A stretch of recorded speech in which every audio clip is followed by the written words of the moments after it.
Yep. Weird, because here we have highlands all the time, but nothing ever happens. Aging infrastructure. But the You infrastructure there, don't- but you don't the invest in infrastructure. yeah, This is what happens. good. And that's what happens when you have for-profit companies running your utilities right now. There we go. There we go. Okay. So good evening. Welcome to council. Monday, October 28th, 2019. Called the meeting to order. As always, just to remind you to shut your phones off, put them on vibrate for the remainder of the meeting. Going to our municipal safety share, Councillor Blanchette was going to highlight the down power line situation. Power lines may come down as a result of windstorms, ice buildup, and motor vehicle accidents. You cannot tell if a down power line is energized just by looking at it. There are no sparks or movement. Even if the line is not live one moment, automatic switching equipment may restore power to the line without warning. The protective covering on a power line is not insulation. It only protects the line from the weather. It doesn't protect you from electrical contact. The electricity in a power line always seeks a path to the ground. This path might include a tree, a vehicle, or a fence. These objects then become energized. If you touch the energized line or object, the electricity can flow through your body, so keep away from any object that is in contact with a power line. Once energy reaches the ground itself becomes energized. This can help if a broken power line falls to the ground or onto a vehicle or tree. The electricity then flows through the ground over a wide area, spreading out like ripples in a pool of water. The voltage in the ground is very high at the point of electrical contact. Further away, the voltage drops off. With power lines of up to 60 kilovolts, the voltage drops to zero at about 33 feet. However, if the ground is wet, it will be more than that. So treat power lines and anything in contact with them as energized. Stay far away from any down power line. Call the power company immediately.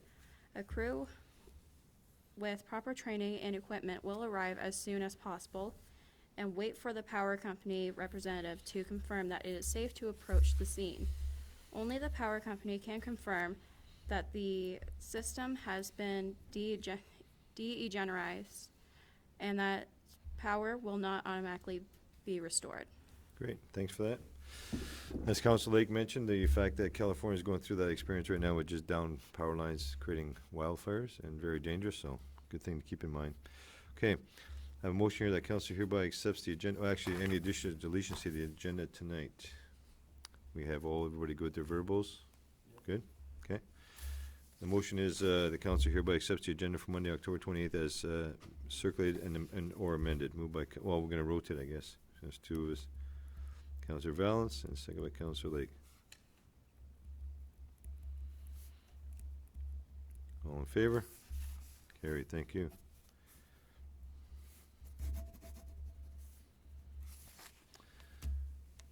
I have a motion here that Council hereby adopts the minutes of the regular meeting that were held on Tuesday, October 15th, as circulated and amended. Moved by Councillor Lake, second by Councillor Valance. Any questions, errors, or omissions of those minutes? Hearing none, call a question. All in favor? Thank you. But Your Worship, you skipped over disclosures of interest. Number 3. Disclosure of interest, thank you very much. So with that being said, is there any disclosure of interest at this meeting of council? No? Okay, good.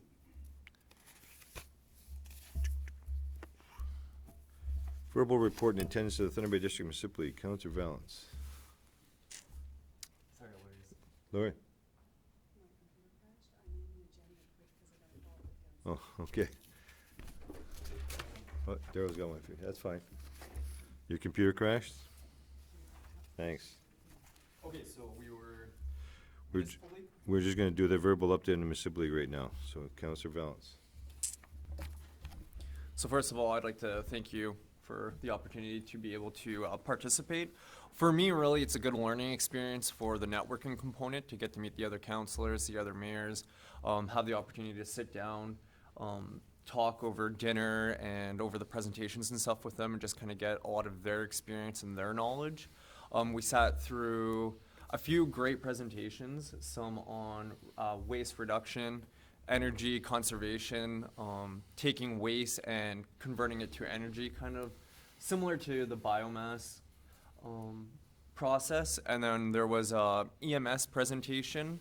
We had a presentation from two gentlemen from, correct me if I'm wrong, Thunder Bay District, OPP. PP at the city police. Talk about drugs, gangs, and all that kind of stuff that's happening on the streets. We also had quite a few presentations from the MPPs who came in and the ministers and all that. So really, again, it was just a great learning experience. And we also had the Thunder Bay District Health Unit. Dr. Janet DeMille came in and did a presentation and an update on what's going on with the Thunder Bay District Health Unit. So again, thank you. Yeah, thank you. It wasn't well attended this year. It was only 53 people. It was down about 17 from previous years. Obviously the 100th anniversary was well attended by about 100 delegates. We talked a bit about that at the board meeting, and then of course throughout the day we brought that for discussion to the members. What's happening is a lot of members of council are not attending because they feel one or two in its cost of dollars. So that's all looking at the organization. What's the benefit for it in the future? That wasn't discussed at length, but there was some discussion around that kind of off the agenda. There was some great presentations Councillor Valance identified. The one in regards to the closed loop system for the reuse of burning basically everything, anything you can imagine that would go into this closed loop system. It works out of London, England. They're setting up a site just outside of Brockville, Ontario. The equipment's in transit now as we speak, and this equipment will then be set up and be able to demonstrate to anybody who's facing this situation. Obviously, of course, we Recycling Marathon, it's a great opportunity to look at that, but the recycler would be the one be looking at this system, or the City of Thunder Bay, or some bigger operation. As we all know from when we looked at it in the past, we didn't have enough waste to go into a incineration type device, and this is exactly what it is, but this is a closed loop system that doesn't create any emissions whatsoever, and it creates opportunities for fuel to be generated from the waste that's coming out of there, both aviation, diesel, and other types of fuel that could be used for burning. Talked a bit about the guns and gangs, as Councillor Valance made mention. This is really becoming a problem within the region, not only City of Thunder Bay, with members coming in that look like the average university student that you would never know they're a gang member. They're coming in with bags full of drugs out of the south, mostly, some in Manitoba. And then they're dispersing that drugs into our communities throughout the region. It has impacts on the dollars that are going out of our communities, but also on the break and enters, the violence, the crimes, the petty crimes that people are going after because they're looking for their drugs. Then, of course, in the homes, it's domestics that are on the increase as well. The handguns too. And the handguns as well, which was amazing. A lot of people were surprised at Thunder Bay. This year was the highest year so far of seized handguns. They were in the 20s that were seized. There are handguns everywhere, but there haven't been seizing them in the past. And then, of course, the big one was lots of controversy about this on the agenda, but the compliance and management of cemeteries and management within your communities. Well, the reality was it was a 2-hour presentation, and we could have used another hour after everybody got into it and listened to the actual presentation. When we cut the presentation off at 3 o'clock, there were many more questions to be answered and asked of the individual. So surprisingly, all the stuff that's related to the Cemeteries Act, and as Louise would understand, there's a lot of stuff involved in it, and most people who get on council don't pay much attention to the Cemeteries Act because it's just a place for our family and friends to go and rest for the rest of their lives, but there's a lot involved with the cemetery. That was very interesting. I think pretty well you got most of everything in the guns and gangs. The ministers were there. New Minister Marcus Plowski for the Thunder Bay Rainy River. Patty Hydju couldn't make it. Michael Gravel was there. Judith Monteith-Farrell was there from the NDP, all fully understanding the impact it has and their roles, going back to legislation that started today in Toronto, at Queen's Park, and then of course the federal reps talking about the impacts of the minority government, how it's going to look for us in the future. Hopefully it doesn't get called for a re-election non-confidence vote, but that was kind of discussions we had. Other than that, we talked about how we were going to continue working with NOMA and presenting them, and of course the league itself. The big message was attendance, corporate sponsorship. Because without either of those, you have no league, and there's no need to spend the money that we do have, which is a small amount, but we ran a deficit of $4,000 in 2018, and we're only projected for about a $700 surplus in 2019. So this doesn't look good, and we'll see what happens. And we're changing some dates in 2020, and we'll go from there. Do you have anything else to add? Yeah. I would just like to thank Bear Cold, actually. They were one of the sponsors for the event, and I think they were the one closest to home for us. So Absolutely. just thanks again to Bear Cold for the sponsorship. Yes, absolutely. They were really good with that. That's good. Thank you for that. Any questions? No? Good. Administration report. Report on 2019-22 strategic plan initiative. Student council reports, Your Worship. Oh, man. Geez, I'm flying right by you. Jesus. Sorry, guys. Counselor Hatton. I'm just flying right through this agenda here. So today, Marathon High School hosted the sports day with Lake Superior High School, and tomorrow will be another sports day for the seniors only at the high school. The student council has purchased a live streaming camera, so we'll soon be sharing a link to the community so you can watch from home for the sports days and any other events that we'll be able to live stream. And student council would just like to wish everyone a very happy and safe Halloween. Good. Counselor Blanchette, you have anything to add? Travel Club wanted to thank everyone in the community for supporting the haunted hallway. Both nights had sold out, and it was just overall a huge success. Good. Thank you very much for that. Now we'll go into the report, the strategic plan initiative. Ms. Lees. Thank you, Your Worship. In April 2019, Council adopted Town of Marathon's 2019-2022 strategic plan. One initiative of the plan is to review all of the town's bylaws and policies. The Clerk's Department has been given the responsibility for these reviews. To date, the town has 220 policies and 127 guidelines, which have been separated into 10 sections, which include administration, building, community services, council, emergency services, facilities, finance, joint health and safety, team member services, and works and operations. For clarification, only policies are approved by council, with guidelines being approved by the CAO. Once approved, copies of all policies and guidelines are provided to council members for their information. Upon review of the policy guidelines and in discussion with the senior leadership team, it is being recommended that the policies and guidelines currently in the building section be moved into the facility section and the building section being deleted. It was further discussed that during future reviews, policies will only be a policy if legislation or regulation are dictated. This does not preclude council of creating a policy if they so deem. Of the 14 policy guidelines listed in the new facility section, only one policy needed to be reviewed, which was the youth golfers at Peninsula Golf Course. The remaining documents in this new facility section are all guidelines.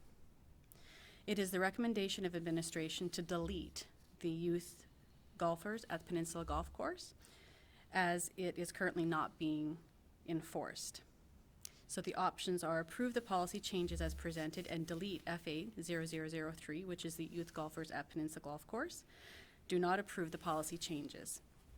Your administration is recommending that option A be selected and that policy changes be approved as presented, and that policy FA 0003, youth golfers at Peninsula Golf Course, be deleted.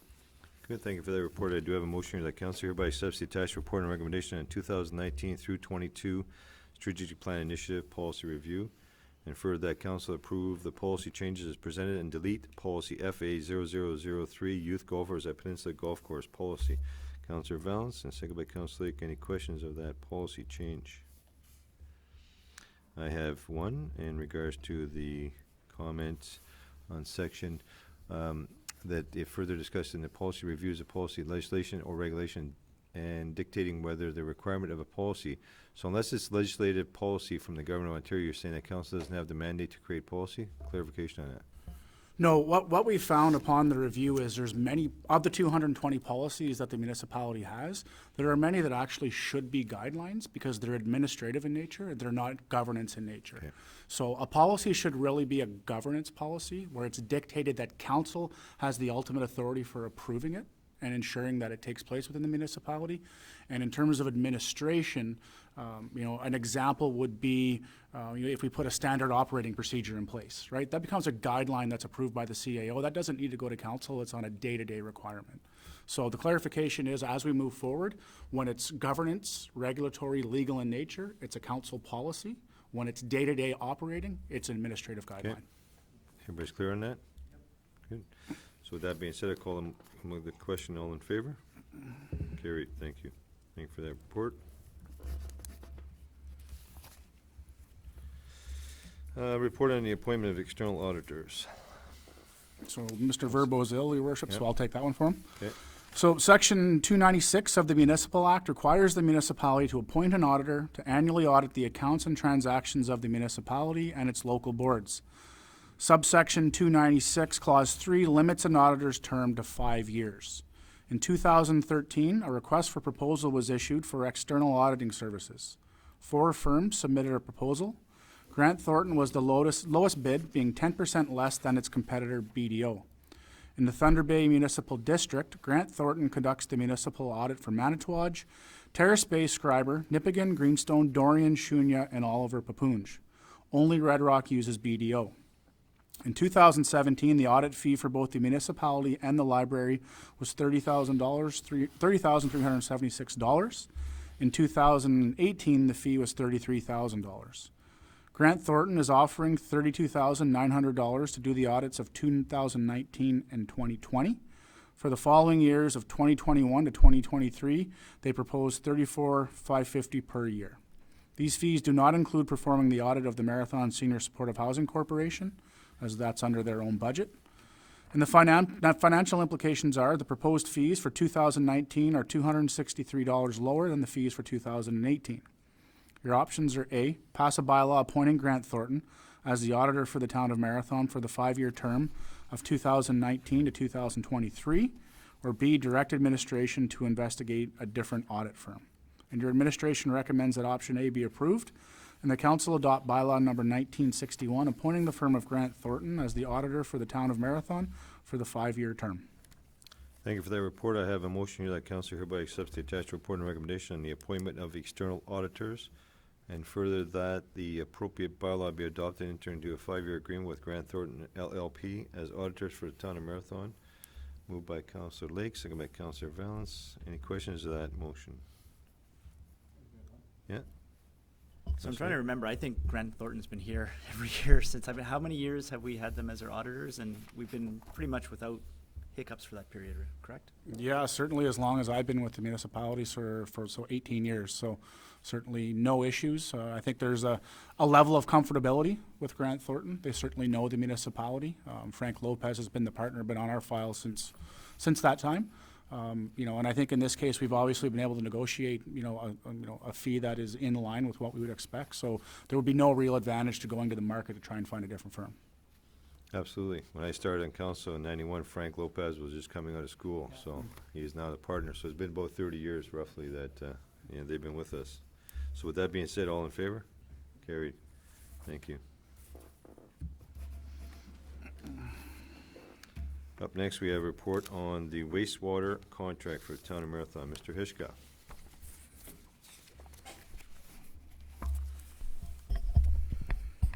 Good evening, Your Worship, members of council. The current services agreement for the operation, maintenance, and management of the municipality's water and wastewater treatment facilities and associated utility infrastructure will expire on January 31, 2020. In keeping with council's policy of seeking competitive bids for municipal services, a request for proposals document was developed and distributed. 2 proposals were received by October 4 deadline from Northern Waterworks, NWI, and Ontario Clean Water Agency, Aqua. After careful consideration of the base and price proposals, the review team concluded that NWI be identified as the preferred proponent, and administration began negotiations on a final services agreement. Your administration is pleased to advise that a services agreement has been successfully negotiated with NWI. The agreement will take effect February 1, 2020 for an initial term of 5 years with options for 5-year renewals thereafter.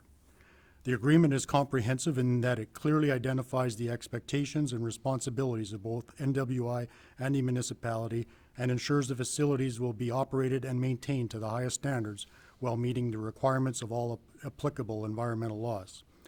NWI's proposal will form part of the agreement, which ensures that the proposed services will be completed as stated. NWI has operated the facilities for the last 6 years, and during that time, our MOECC inspection rating and compliance has been excellent. There have been 0 non-compliance issues, and our inspection rating has been 100% for 5 consecutive years. The new agreement will also allow for extra staff in peak seasons. Financial implications. The pricing proposed by NWI is $352,925 for the first year and will increase or decrease by the Consumer Price Index each year thereafter. This represents $56,915 less in the first year pricing proposed by Aqua. Other provisions in the agreement with NWI, including no charge callouts, lower service fees, and no charge DWQMS audit services, will assist in keeping costs associated with the service manageable for the term of the agreement. So your options are: A, enter into the attached services agreement with Northern Water Incorporated for the operation, maintenance, and management in the municipality's water and wastewater treatment facilities and associated utility infrastructure. Or option B, do not enter into a service agreement with NWI and begin negotiations on a service agreement with Ontario Clean Water Agency.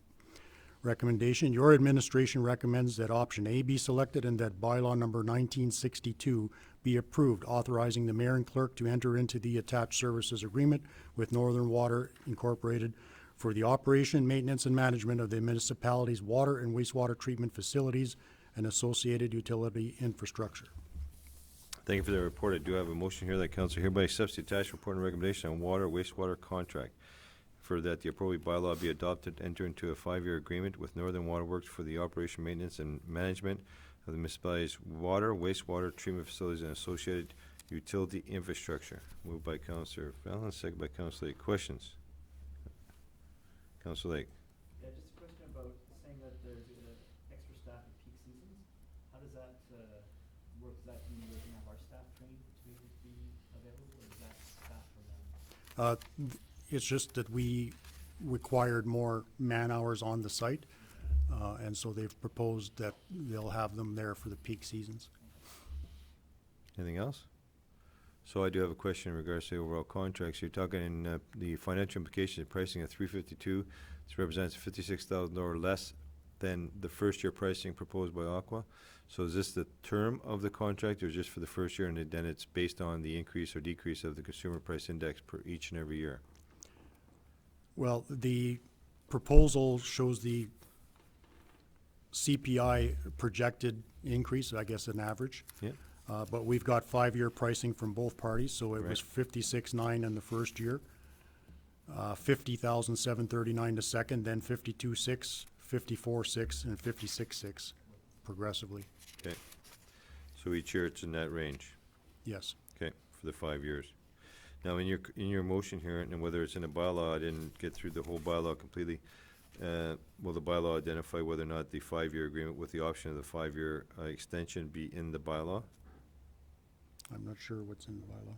'Cause No, you- it wouldn't be in the bylaw, Okay. because if we did enter into another 5-year agreement, we'd We'll have to come do back and another bylaw to renegotiate support with the that bylaw. new 5-year term. Okay, just because it's in your wording that you have the option to go into a 5-year. There would be a new extension. bylaw for the second New 5-year one, term. Okay. Okay. Anything else? So with that being said, I'll call a question. All in favor? Carried. Thank you.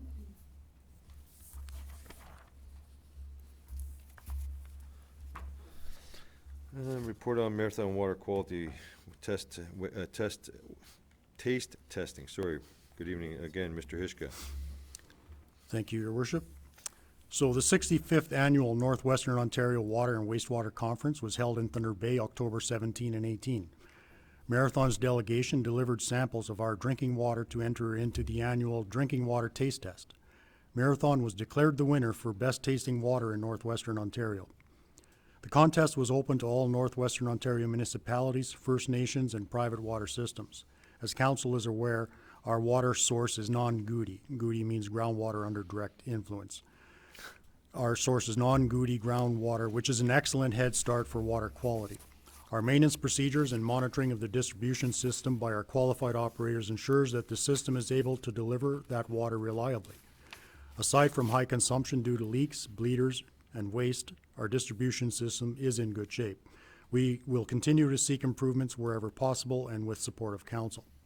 Northern Water Incorporated manages and operates our treatment system, and their diligence and consistency is directly responsible for winning the contest. We would like to thank and congratulate NWI operators and management. There was an award of $500 worth of lab services from ALS, which we'll share with Northern Water. This report is delivered for council's information. Good, thank you. Any questions to that? Councilor Lake? No, I have one. I know it's a bit tongue-in-cheek. It's kind of a fun thing to do at a groundwater conference, but the place where I think it matters is we've banned water bottles at town council. It drives me nuts to watch people drink disposable water bottles when what comes out of the tap you're already paying for through your tax dollars. It's better quality water. Every kind of test that's done shows fewer harmful chemicals than bottled water. I just don't know if that could be part of our advertising in terms of sort of trying to get people, wean people off of water bottles, that, you know, the best place to get good, healthy water is actually from a Marathon tap. Sure. And this is just another way of kind of marketing that, right? It's definitely something to consider. Yeah, how do we keep getting the message out there, right? And it's key because, absolutely right, you even have our local stores who are selling bottled water through machines that are taking our groundwater and selling it to consumers, which is fine. It's a business opportunity, but it doesn't make sense. But good point, Councillor Lake. So we'll continue to maybe focus on that through some promotion advertising through our webpage and little blurbs we put in the Mercury from time to time. We can always throw that in there. Good, thanks. Up next, we have a motion on the check runs. The following check runs be approved for payment. The amounts account payable $1,404,683.26. Payroll in the amount of $166,416.78. Moved by Councillor Lake, second by Councillor Valance. Any questions on those check runs? Hearing none, I call a question. All in favor? Carried, thank you. And we have a couple bylaws. Bylaw number 1961 being a bylaw to appoint the auditor for the town of Marathon. Be read a first and second time this 28th day. Oh, sorry. Let's go to Council Lake first. I guess I should turn that page. I just want to get through this for whatever reason tonight. Council Lake will give us an update on DSAB. He was telling us there was not much going on, so maybe that's why. There was not much at DSAB this Right. this last month, but the two things that I could sort of bring back are one was a really interesting discussion with in terms of obviously DSAB has a huge housing stock. We have the organization has buildings in every municipality.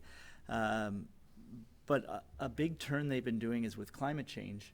They've had to readjust budgets and long-term forecasts for how do we maintain and care for buildings. So it really struck home with the number of buildings obviously municipal government owns. How do you kind of prepare for a more uncertain future in terms of weather? So that was something that came back and I thought was really interesting out of that. The other is, and the mayor might be more familiar with than I am, but all the mortgages are coming or are done for lots of the nonprofit housing, and much of the funding is done based on those mortgages. So trying to figure out how do we fund housing now that the mortgages are due. So that was an interesting discussion. And all of that is to get us towards the budget, which will be done at the next meeting.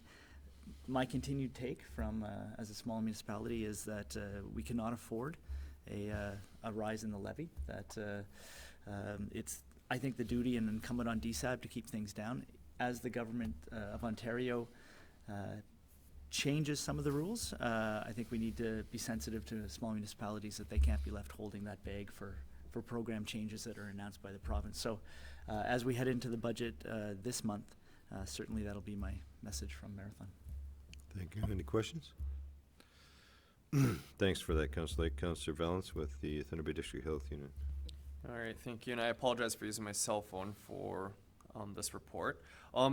Quite a bit of conversation, obviously, around modernization of public health. That's kind of always been the narrative of all the meetings since I've been there, since January 2019. But we had a few presentations on oral health. The Thunder Bay District Health Unit has actually rolled out a program geared towards youth and adolescents and oral health. It's called Get Mouthy.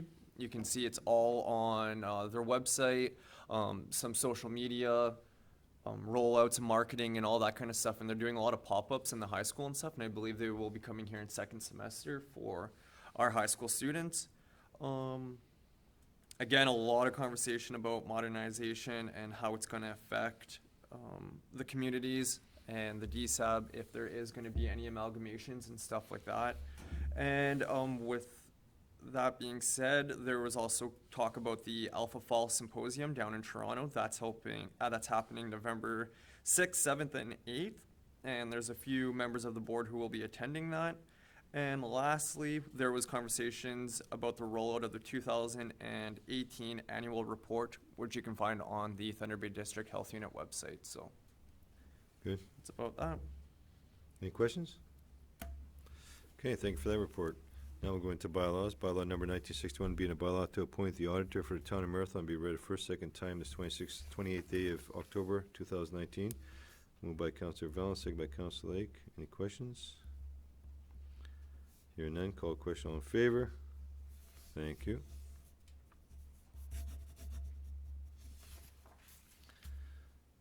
Bylaw number 1962 being a bylaw to authorize the operation agreement between Corporation Town of Marathon and Northern Water Works Incorporated for the operation of the Marathon wastewater, waste, and water treatment facilities to be read a first and second time this 28th day of October 2019. Moved by Councillor Lake, second by Councillor Valens. Any questions of that motion? Bylaw? Hearing none, call question all in favor. Carried, thank you. And that bylaw is number 1961, 1962 be read a third time and finally passed this 28th day of October, 28th day of October 2019. Moved by Councillor Valens, second by Councillor Lake. Any questions of that final motion? All in favor? Thank you.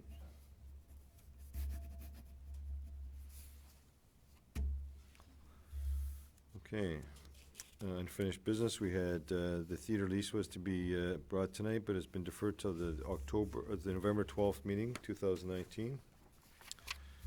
We have a motion here in regards to the information received from AMO seeking support of the pertaining to liability insurance costs of reform, and further a copy of this motion before to all those individuals. Everybody had a chance to read that, the report and key recommendations for the AMO in regards to the insurance premiums and the reform for the joint several liability. Yeah, no, I did not understand that. It's pretty straightforward, and it makes sense from AMO's point of view that we can't have frivolous lawsuits and stuff that are coming towards municipalities and basically killing municipalities in regards to suits and lawsuits and premiums. So it's a good motion to go to the government to understand we can't have this continue on for these frivolous lawsuits. I didn't actually understand what the remedy is, though.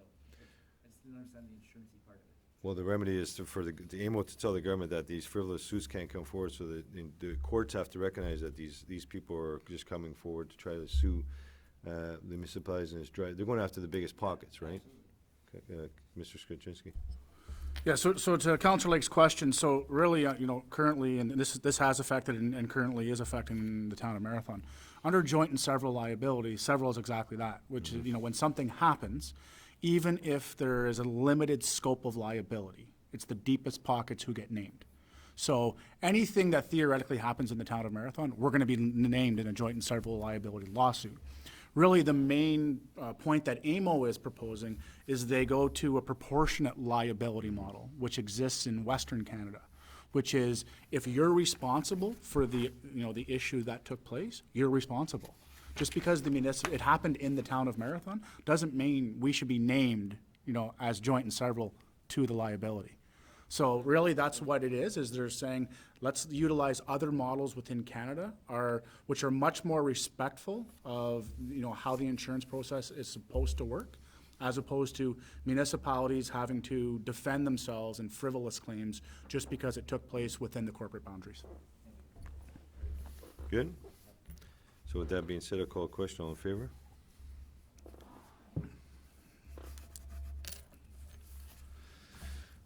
We have a motion here for the attendance of the following individuals' 2020 Roma Conference to be approved. So we were still sticking to the policy that we had for the 2 and 2. So that would identify that who was AMO was Councillor Tabushi and Councillor Lake. So it would be Councillor Valance and Councillor Zingra for Roma, and vice versa. Okay. So we're going to put those names on here, and whether they can get back to the clerk prior to maybe the next week or two, because registration is going to be the early birds. I think there's a. They have the early bird by September until January 17th. Regular I date. think it's the early bird is the end of October, Your Okay. Worship. So we'll follow up with both councillors this week. Okay. Okay. So Valance. Zingra. Going through it right quick, where is it located? Toronto. So then Dumas and Skorchinski.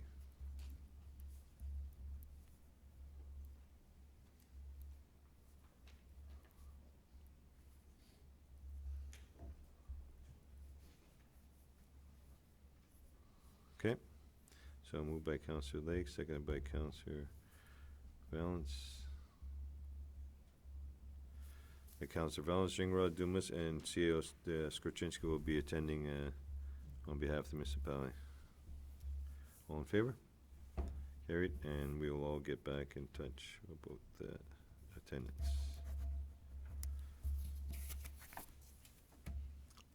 And we have a motion as attached resolution received by Township of Blue Mountains pertaining to the Integrity Commission matters, and further that copy of the motion be forwarded on to the individuals listed on the original resolution. We had an opportunity to take a look at that, and that'll be moved by Councillor Valance, second by Councillor Lake. Comments, questions? Councillor Lake? Yes, so I'm trying to understand, the argument as I understand it is that there's no precedent around the law, so they want to make sure that any decision that does go to one of these commissioners is searchable so that other commissioners have access and municipalities have access, so we know what the precedent is. Is that the basic premise? No, that's what the basic premise of the resolution is. Right, That right, is, yeah. these matters are, with the exception of some reports where a complainant might not be named and be redacted, they're public documents, right? So municipalities and their integrity commissioners, and in some cases their legal counsel, should have access to these documents because they are public documents, and that it would make sense that they're in a database that's accessible to all of Ontario in a modernized format. Good? Okay. That being said, call question. All in favor? Carrie, thanks for that. Prior to adjournment, we will be going into in-camera to discuss items of negotiations as well as personal matters identified by individual, including municipal, local board, or employees. Right directly after this closed meeting. I just want to remember, mention the fact that Councillor Hatton mentioned this Halloween's coming up this week, and it's dark outside, kids are running around, they got gear on, and they're not paying attention as much as they typically would be because they're excited about getting candy from door to door. So for the community out there just driving around, pay attention and slow down and watch for the little people running around in the streets, and hopefully everyone has a safe and enjoyable Halloween evening. Anything else? Good. Thank you very much, and we'll adjourn at the hour of 7:40 p.m. Thank you.